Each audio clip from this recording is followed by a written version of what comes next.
Hey guys, so we are in Dallas. We are officially on shelter in place orders. So I had to go to my studio yesterday, clear everything out. So I am stuck at the house. This is really affecting our industry right now. So please support your local businesses and non-essential businesses whenever you can.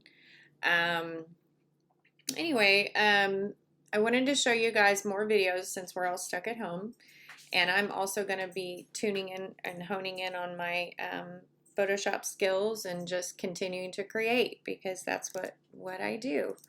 I've been asked before, how do you get all those people out of the background when you're at a place like the Tulips where everyone's there, or the Arboretum, or just different places that we go shoot, and there's no way to ask all those people to move. The best way to do it is to just Photoshop them out. That's the only way around it. So I'm going to show you how I do it. First, I start in Lightroom and I right click on the image to pull into Photoshop by going into Edit in Photoshop.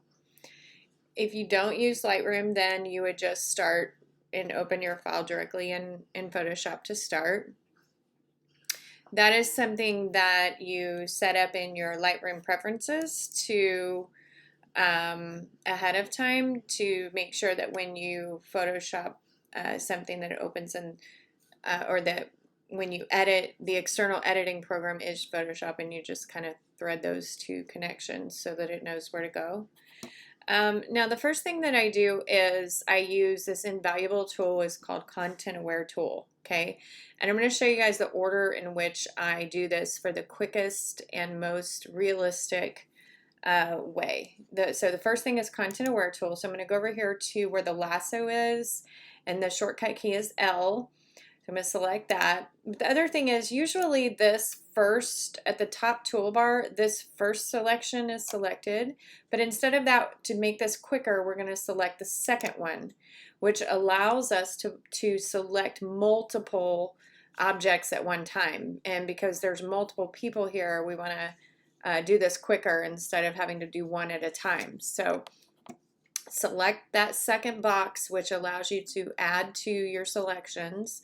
And then we're going to go around and I'm going to start circling these people. Now I stay really close to them because I want to give Photoshop the opportunity to assess around these people and see what should be in those spaces. Okay, because it's using an algorithm to try to figure out what is the pattern here, or what would have been here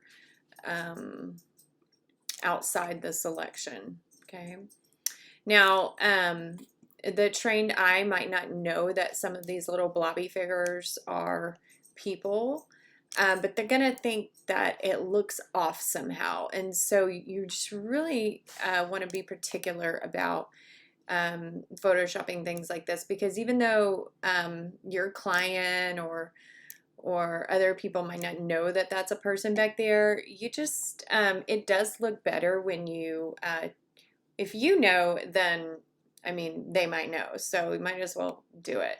So after we've selected everything, we're going to do edit, fill, and then make sure in this drop box that you have Content Aware selected and hit OK. Photoshop's going to do its best to try to fill in these spaces to what it thinks should have been there. This is really great when you have like a piece of paper on the ground or something and it's on grass. Photoshop does a really good job. It may not do a great job here. We've seen that it already has kind of screwed some things up, but that's okay because I'm going to run to my other tools. So now usually what I do is I kind of look at everything and see, okay, what doesn't look right, and I'm going to click anywhere, or actually we need to change this setting up back up here in the toolbar back to the first square so that we can work on one thing at a time. I'm going to work across from left to right, okay, and try to fix these little issues. Now these little colors would not appear up in the sky, so I mean you just got to think about what wouldn't be there, you know, what just doesn't look right. A sky wouldn't have those colors still in it. So I'm gonna, again, try to use the content aware tool because sometimes on the first go it doesn't do it. The second time around it did pretty good. So now the second tool I go to is the patch tool. So we're gonna select patch, which is shortcut J. And the patch tool allows us to make a selection around what we don't want and then drag it to an area that's close to what we do want. So I'm going to use that to clean up these two little colors here. Okay. And since I have it chosen already, when I'm moving quickly, I like to just use the same tools back to back. So I might just continue on with patch and just kind of go through this selecting and trying to fix things. Patch doesn't always do a good job. See here, it has kind of made a darker area than I prefer. One thing I like to do a lot is kind of squint my eyes. Ooh, I don't like that. Let's go back in a step. You can go in your history. Make sure window up here in history is checked so you can see your last step and go backwards and you can get rid of that. But let's see. One thing I like to do is squint my eyes, and you know, there's if you do that and look at this picture, you'll see that dark mass up there, and it's really going to distract you from our subject here. So we may do our third thing, our third tool, which is the most time consuming, and that's why I choose the other tools first, which is clone, and that's going to be this little stamp here, which is also shortcut S. And with the this tool, we want to hold down Option or Alt, and we're going to select what we'd rather have in that space. Oh, I need to turn mine to a soft brush. And we're going to just tap, tap, tap and kind of, oh, I don't like that. Let's go to Edit, Undo. You can also do Command Z to undo. The thing with the clone is you got to make sure that you don't have clone marks. And the more you do it, you notice that, and that's where it's like a repeated pattern. And it just looks obvious, especially to trained eye or photographer. So I'm going to get rid of that because it kind of looks like a repetitive pattern there that wouldn't be there.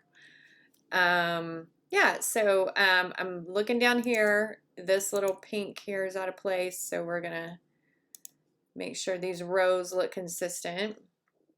I'm going to keep with my clone tool and just select the green here, holding down Option, select. Then what's cool is it shows me before I click with my mouse where it's going to put that, so that I don't have to commit yet until I click. That looks great. Let's move our way across.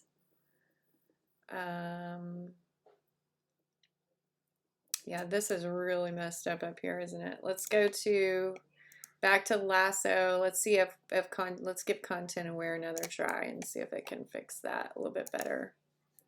Edit, fill, content aware. A little bit better down here. Up here is kind of messy, but I'm going to show you guys what I would do here.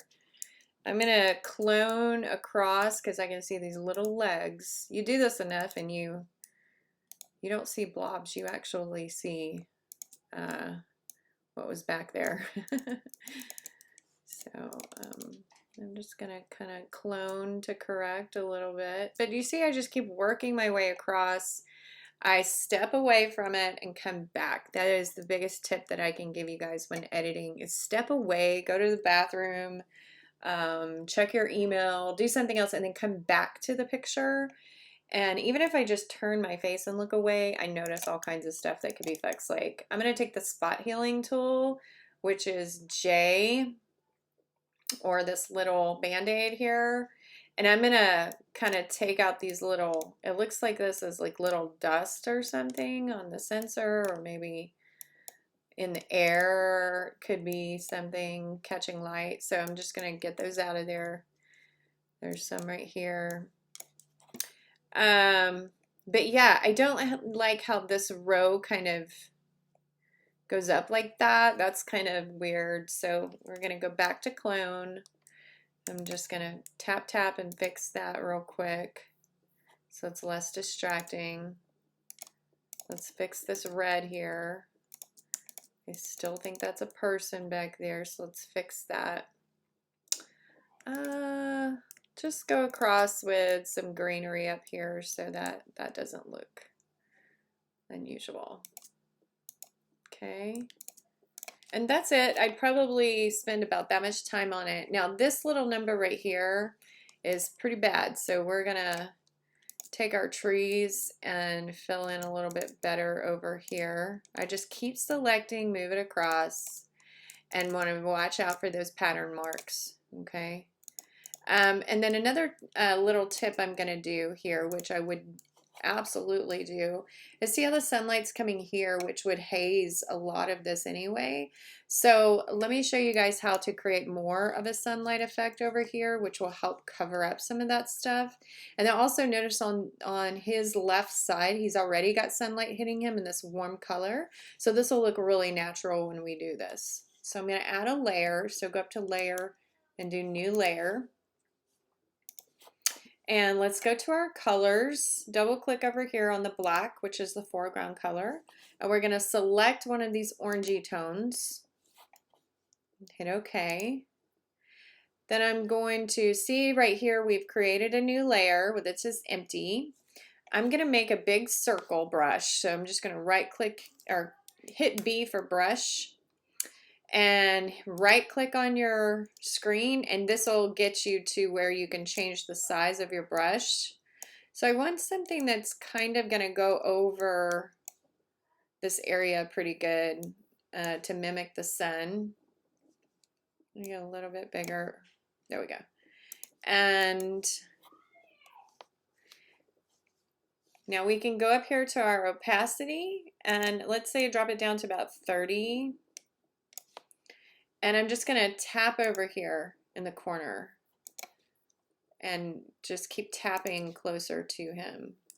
All right, see what that did? And if you want to, you could even go over here to the layer and bring that down a little bit. All right, so it looks totally natural because the sun, when the sun sets, it does kind of haze everything out back there, and that kind of helps us to blend in some of the stuff that's going on back there.